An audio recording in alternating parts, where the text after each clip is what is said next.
Assalamualaikum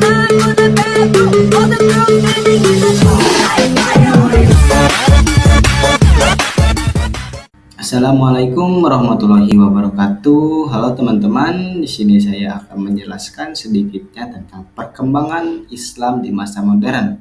Nah, bagi teman-teman yang tidak mengetahui ini, apa saja sih perkembangan Islam di masa modern atau dari segi apa saja sih Islam berkembang dari masa modern? Nah, teman-teman bisa menyimak video ini dari awal sampai akhir. Kita akan mengupas tuntas bagaimana Islam berkembang di masa modern. Oke, baik teman-teman. Sebelum kita ke pembahasan, alangkah baiknya teman-teman dengan keringat hati dan keringat tangan teman-teman like dan subscribe channel ini. Dan apabila ada salah kata atau perkataan saya kurang jelas atau salah, teman-teman bisa mengomentari di kolom komentar. Baik teman-teman, kita akan lanjut saja ke pembahasan yang pertama, yaitu sejarah pemikiran pada masa modern. Bermulanya pemikiran modern ditandai dengan munculnya beberapa tokoh yang menjadi pionir terhadap perkembangan pemikiran di wilayah Timur Tengah untuk memudahkan manusia dalam memandang bentuk-bentuk dari perubahan yang ada. Makanya digunakanlah kata modern sebagaimana yang dilakukan oleh Profesor Dr. Harun Nasution. Pertama, lahirlah kesadaran perubahan internal akibat pengaruh beberapa pemikiran Ibnu Taimiyah. Kedua, dari barat lahirlah peradaban baru yang dikenal dengan sebutan Renaissance atau zaman kemasan barat, menghasilkan gagasan sentral modernisasi dan pemikiran rasional ilmiah yang mencetuskan bahwasanya ilmu pengetahuan juga teknologi, yang diawali pada perkiraan abad ke-16 ketika keadaan dari negara Arab misalnya Turki dan juga Mesir sangatlah memprihatinkan akibat imperialisme oleh negara di Eropa, terkhusus Prancis. Di antara penyebab lahirnya gerakan untuk pembaharuan Islam, adanya rasa sadar agar tercapainya kemerdekaan, rasa sadar akan kebangkitannya Eropa dan juga Barat, kemudian juga rasa sadar akan keberadaan umat muslim yang sepanjang abad mendapatkan kemajuan. Negara-negara di wilayah Barat pada waktu itu sudah memiliki industri, tatanan politik, teknologi, serta kekuatan militer. Tidak hanya menghancurkan kekuatan parlemen muslim, melainkan juga mengkolonialisasi negara-negara muslim yang berada di wilayah kekuasaannya. Hal ini dapat diketahui sebagaimana yang tertera di dalam sejarah. Tercatat bahwa di abad ke-19 hampir tidak adanya penetrasi kolonial barat terhadap wilayah muslim. Sebagaimana diketahui bahwasannya pada tahun 1789 Napoleon berhasil memijakkan kaki di wilayah Mesir, walaupun hanya terhitung sekitar 3 tahun dan kemudian ditaklukkan oleh bangsa Inggris. Nah, sejak berkuasa Napoleon di Mesir, mulailah timbul kesadaran dalam diri umat muslim mengenai kelemahan Islam, kelemahan dan kegagalan mereka saat dikejutkannya oleh kemajuan Barat. Pada gelombang ekspansi Barat yang tak terbendung pada berbagai negara muslim memaksa para pemimpin muslim untuk mempertimbangkan, memulihkan, memikirkan kemerdekaan yang mereka taklukkan. Salah satu tokoh yang idenya menginspirasi gerakan kemerdekaan adalah Sayyid Jamaluddin Al-Afghani. Tahun 1839 lahir di Afghanistan, wafat tahun 1897 di Istanbul.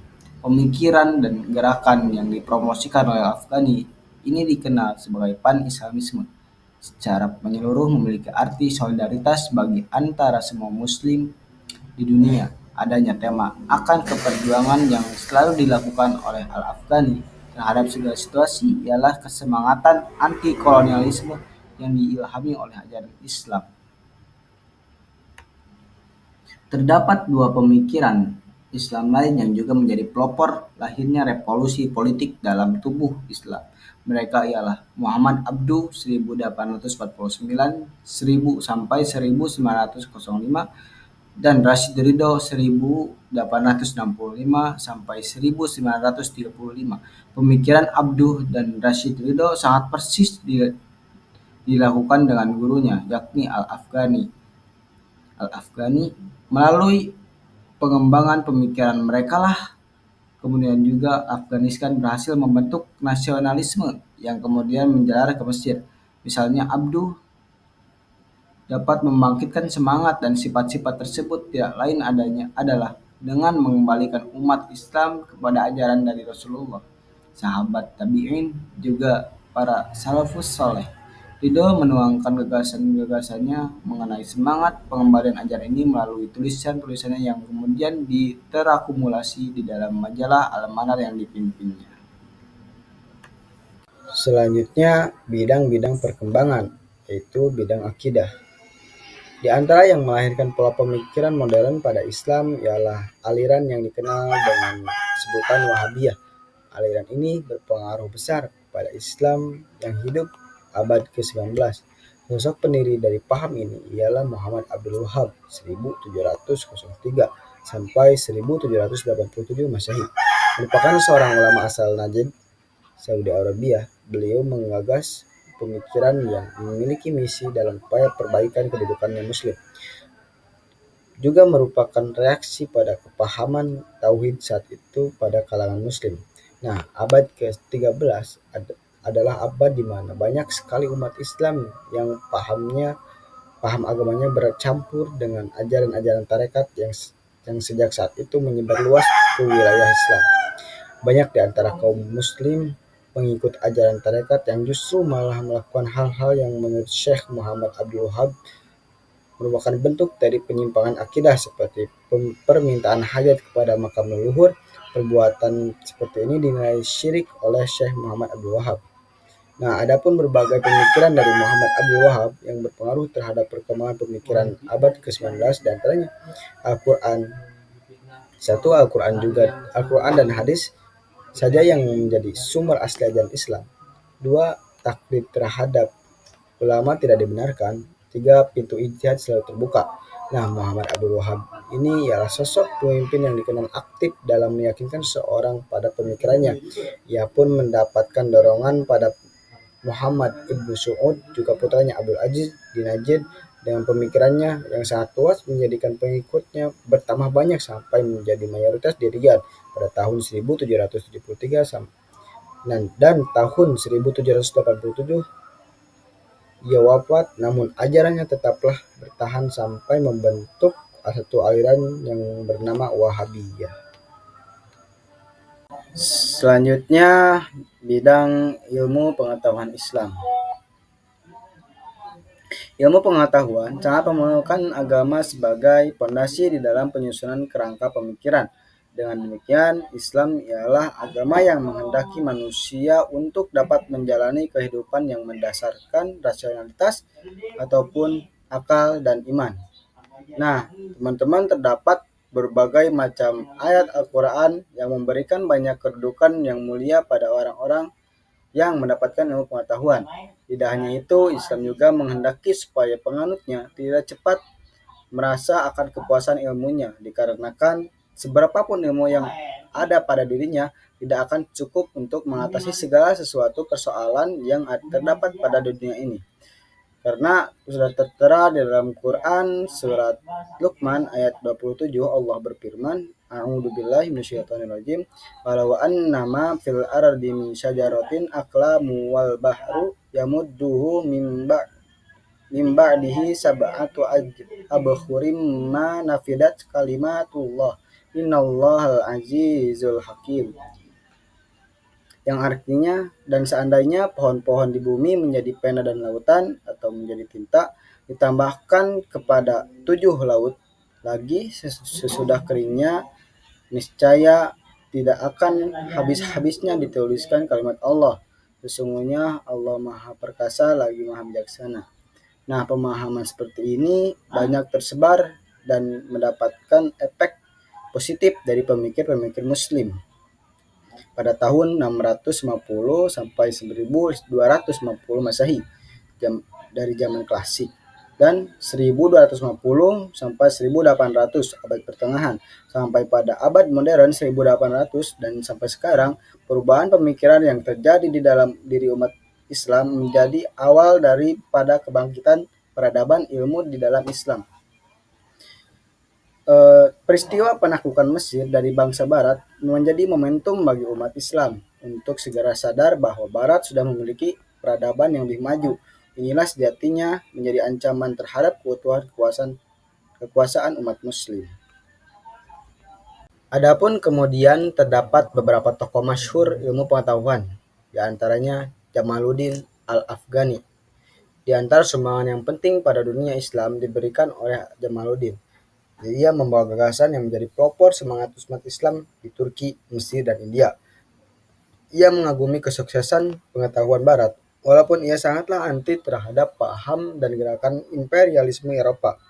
Al-Afghani juga berpandangan bahwasannya Islam ialah satu kepercayaan transendensi Tuhan dan akal. Tuhan dengan akal, suatu yang paling dibutuhkan pada manusia adalah ijtihad. Tugas manusia adalah mendirikan berbagai prinsip Al-Quran pada metode baru, agar dapat teratasi bermacam persoalan pada zaman itu. Apabila penduduk tidak mendirikannya, maka terjadilah pemberhentian ataupun sekedar penyerupaan saja, dengan pandangan bahwa penyerupaan itu membuat kerugian akan penduduk. Seperti halnya budaya-budaya Eropa dan Barat diikuti oleh orang-orang Muslim pada saat itu. Apabila Muslim menyerupai orang Eropa, maka mereka pun tidaklah seperti orang Eropa, melainkan sebab prinsip serta tingkah lakunya hanya dapat diterpahami oleh masyarakat Eropa sendiri. Yang kedua, Muhammad Abduh dan Muhammad Rashid Ridho. Guru dan murid ini mengunjungi beberapa negara Eropa dan pengalaman mereka di sana sangat berkesan. Rashid Ridho mengenyam pendidikan Islam tradisional dan mempelajari bahasa asing seperti Prancis dan Turki, yang menjadi pintu gerbang manusia untuk mempelajari ilmu alam. Karenanya Ridho tidak kesulitan untuk bergabung dengan gerakan reformasi Al-Afghani, dan Muhammad Abduh termasuk menerbitkan surat kabar Al-Urwah Al-Wusta yang terbit di Paris dan diedarkan di Mesir. Muhammad Abduh, seperti halnya Muhammad Abdul Wahab dan Jamaluddin Al-Afghani, berpendapat bahwasannya masuknya berbagai ajaran sesat ke dalam ajaran Islam menyebabkan umat Islam melupakan ajaran Islam yang sebenarnya. Bid'ah menjauhkan umat Islam dari jalan yang benar. 3. Hussein Toha. Ia merupakan seorang ulama dan muslim yang sangat mendukung perjuangan Ali Fahsya. Saya adalah pendukungnya, kata Hussein Toha. Kuat modernisme, adopsi yang berkaitan dengan sains modern tidak hanya penting dari sudut pandang praktis, tetapi juga sebagai perwakilan dari budaya yang sangat signifikan karena keterlibatannya dengan sains, situasinya menjadi lebih serius. Syed Qutb dan Yusuf Al-Qaradawi. Islam pada dasarnya tidaklah menentang akan modernisasi, melainkan jika masih terdapat batas di dalam penggunaannya. Dengan pandangan Al-Qaradawi cukuplah terwakilkan oleh kalangan muslim. Pada umumnya, Islam relatif terbuka terhadap penerimaan ilmu pengetahuan dan juga teknologi baru. Penggunaan praktisnya pendapat demikian kemudian terlihat serta masih berlaku di kalangan umat muslim. Namun, di antara para pemikir yang berkecimpung dalam sejarah dan filsafat sains, mereka tidak begitu puas dengan gagasan semacam itu. Yang kelima, Iqbal Sir Muhammad. Beliau adalah anggota generasi abad ke-20 yang merupakan muslim pertama yang tumbuh di India kuno, dan yang juga mampu mengejar pendidikan Islam tradisional di belakang pemikirannya. Demikian itu datang dari sebuah buku karyanya tahun 1930 dan dengan judul karyanya Pembangunan Pemikiran Keagamaan dalam Islam. Ia pun menyatakan kembali pemikirannya mengenai agama Islam dalam pembahasan modern agar terkonsumsi generasi muslim yang baru, di mana telah berkenalan pada pengembangan mutakhir ilmu pengetahuan juga filsafat barat ke abad 20. Selanjutnya, bidang politik. Nah, dalam bidang politik, hal pembangunan negara, Islam pertama kali memunculkan gerakan yang bernama Pan-Islamisme yang merupakan buah pemikiran dari gerakan Wahabiyah dan Sanusiyah. Gerakan ini kemudian diteruskan oleh Jamaluddin Al-Afghani 1839 sampai 1857. Al-Afghani berpandangan bahwasannya agar umat Islam dapat meraih kembali keemasannya, dibutuhkannya adanya persatuan dan meninggalkan perselisihan di kalangan internal. Gerakan inilah yang kemudian mendapatkan respon baik dari Kesultanan Turki yang pada waktu itu dipimpin oleh Sultan Abdul Hamid II 1876 sampai 1909.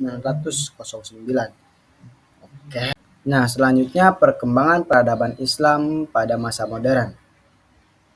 Modernisme tidak hanya penting karena namanya yang catchy, tapi juga karena kontennya yang digambarkan modern. Dalam wacana pemikiran modern, terdapat banyaknya usulan dan pendapat tentang nilai-nilai modernitas. Dalam konteks itu, pandangan Syekh Harahaf yang dikutip, beliau mengklaim bahwa manusia modern yaitu manusia yang hidup di zaman modern menganut dan menerapkan nilai-nilai inti sebagai berikut. 1. Menghormati akal. Nah, orang modern menghargai akal sebagai anugerah dari Allah Subhanahu wa taala yang membedakan mereka dari semua jenis ciptaan lainnya. Menghormati di sini berarti penggunaan akal yang digunakan sebaik-baiknya dalam kehidupan manusia. 2. Kejujuran dan tanggung jawab pribadi. Nah, kejujuran itu adalah salah satu simpul moral yang paling mendasar, dan siapapun yang menolak kejujuran itu maka dibenci dalam sistem Islam. Kejujuran itu juga merupakan awal dari sikap dan perilaku tanggung jawab. Pada dasarnya tidak jujur atau menipu orang lain adalah mengalihkan tanggung jawab pribadi kepada orang lain sekaligus mengalihkan hak orang lain kepada dirinya sendiri. Yang ketiga yaitu kemampuan untuk menunda kesenangan sementara demi kesenangan abadi. Kemampuan menunda adalah kemampuan mental modern manusia modern secara sistematis. Kemampuan ini memungkinkan orang untuk melihat sesuatu yang kompleks dan mengarahkan proses jangka panjang dalam konteks kegilaan, kesenangan sesaat, dunia dan semua dimensi material kehidupan, sedangkan kesenangan abadi adalah kehidupan abadi setelah kematian. Komitmen, waktu, dan semangat kerja yang tinggi. Orang modern menghargai waktu dan mampu menyalurkan penghargaan itu ke dalam perilaku tepat waktu, efisiensi waktu, dan prioritas waktu. Komitmen waktu yang baik juga harus diimbangi dengan etos kerja yang baik. Jadi manusia modern adalah orang yang bekerja keras, pantang menyerah, dan menghargai waktu. Nah, yang keenam, penghormatan yang tinggi terhadap ilmu pengetahuan. Manusia modern menghargai sains, mempromosikan perkembangannya, menggunakan dalam kehidupannya. Ia pun tidak terbelenggu oleh mitos atau okultisme dan berbagai praktik lainnya yang tidak mendasarkan ilmu pengetahuan.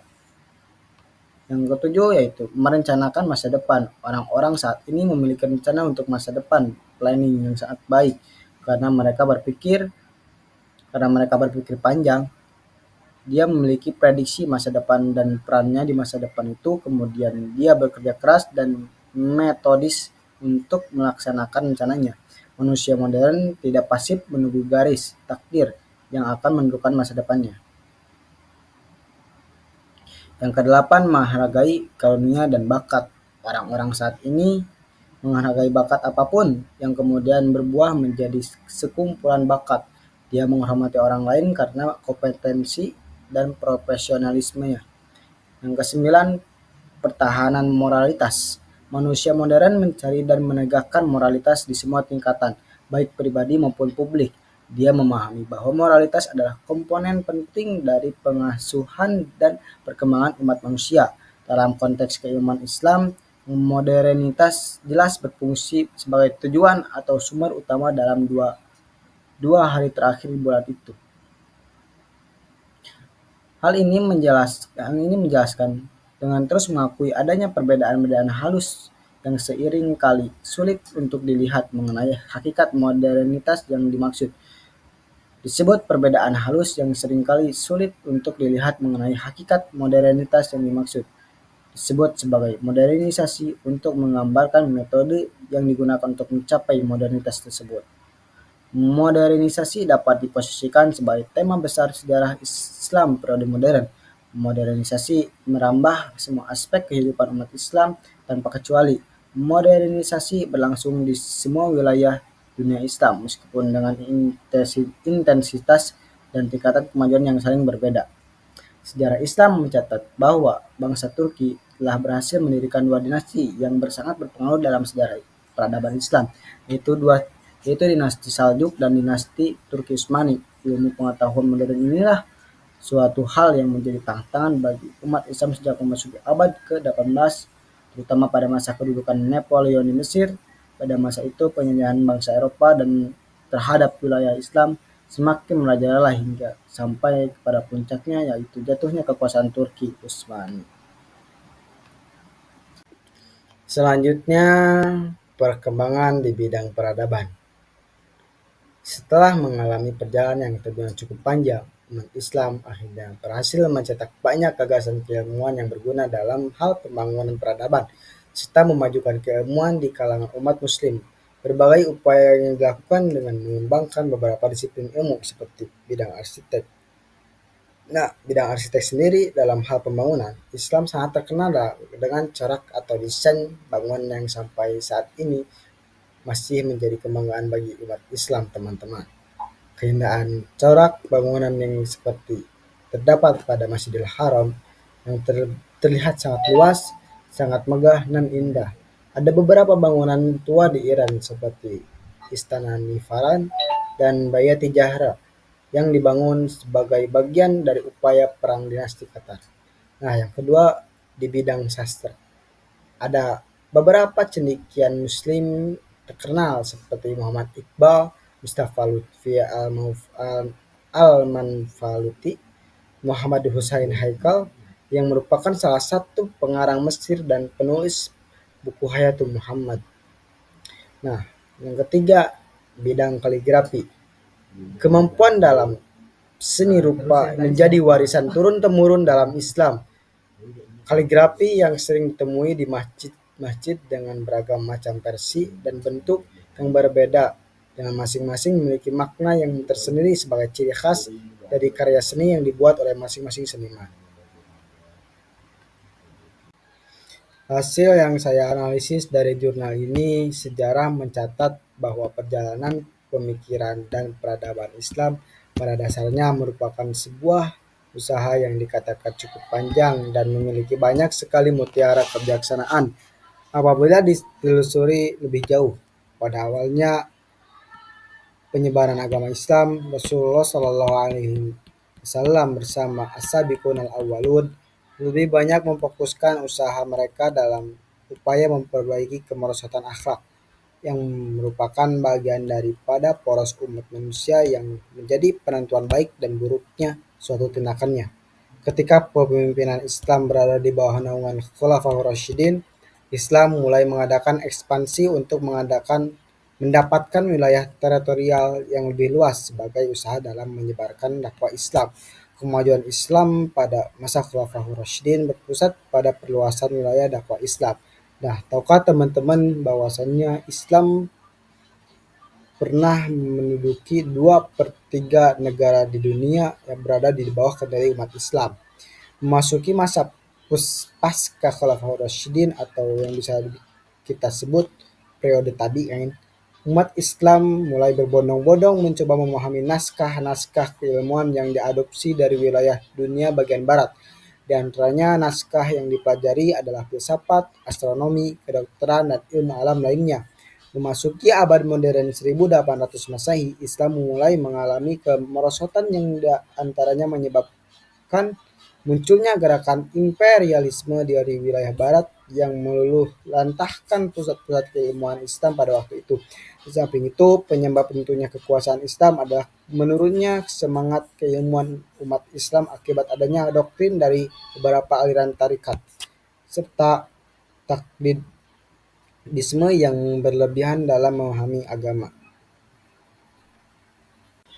Nah, kesimpulan yang bisa saya simpulkan dari jurnal di atas, bahwasanya peradaban Islam mulai berkembang dan memasuki masa keemasan pada masa modern dimulai dari tahun 1800 dan berlangsung sampai sekarang yang ditandai dengan gerakan pembaharuan di berbagai bidang.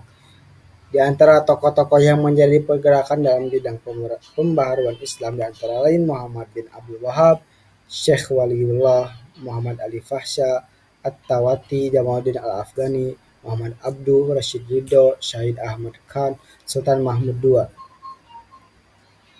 Bangsa Eropa mulai mengalami kemajuan sejak runtuhnya kekuasaan umat Islam. Barat berhasil merebut kejayaan ilmu pengetahuan dari tangan Islam.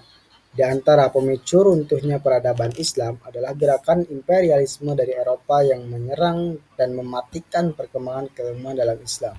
Pada masa pembaharuan, kebudayaan umat Islam lebih berkembang ke arah yang lebih maju. Hal ini dapat dilihat dari berbagai aspek seperti mula tampak adanya kemajuan di wilayah Islam Timur Tengah dan menjadi poros minyak bumi dunia, serta mulai bangkitnya institusi-institusi yang tak kalah hebatnya dengan Eropa.